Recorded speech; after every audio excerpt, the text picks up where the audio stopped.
the State Police Service Commission will start the process of selecting somebody who becomes the head of a state police arm of police arm.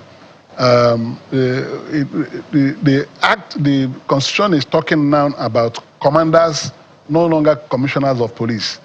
The state police service shall be headed by a commander, and that commander who will be appointed will first of all be recommended or suggested to the National Police Council by the State Police Service Commission. People who are qualified that can be so appointed, they make such recommendation to the National Police Council.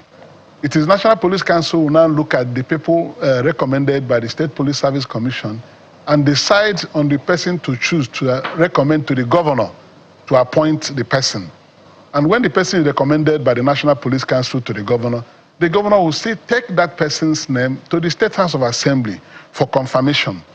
All these things will provide a lot of safety guards in making sure that the person who will be appointed will not be at the whims and caprices of the governor of the state.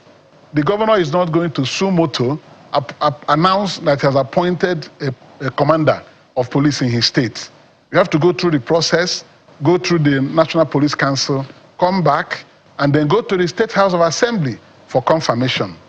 So if these safeguards are put in place, we have to allow the process to run. Remember that the National Assembly is always there. When we try something and it's not working, every law, including the Constitution, will be subject to amendment by an act of the National Assembly. So I think that instead of trying to pick holes and generate grave concerns about this and how the governors will become the headmaster in the police service, we should allow it to start. Because by the time you start, you see that the governor's powers are limited in doing this.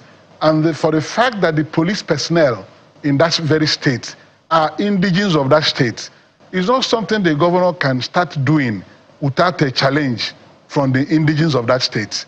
If you don't put a proper and fit person to provide security that will concern all and sundry in the state, there are reasons for people to cry out. And you see also that there is also a provision for judicial review. If somebody does not agree with what has happened, he can go to court. Institutions can go to court to challenge any part of the process, to ensure transparency, to ensure that good people are selected to be in charge of security. All right, there's more to explore with you. We could also talk about political calculations ahead of 2027, but we must anchor at this point, and thank you very much for coming on the program. We've been talking with the senator representing Anambra Central Senatorial District, Senator Victor Umeh. Thank you so much, sir, for your time. Thank you, Bukola. The state police should be given a chance.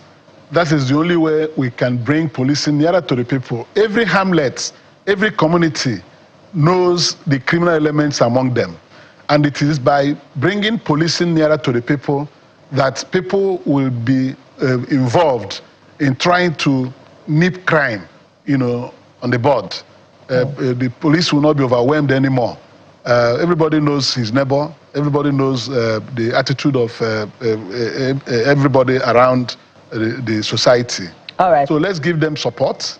Yes, it's a very great opportunity for Nigeria to rejig policing in Nigeria. It has worked in other countries. This one, we'll forget about what the governors can do and focus on the intention and the process. The whole thing will reform itself when it commences operation.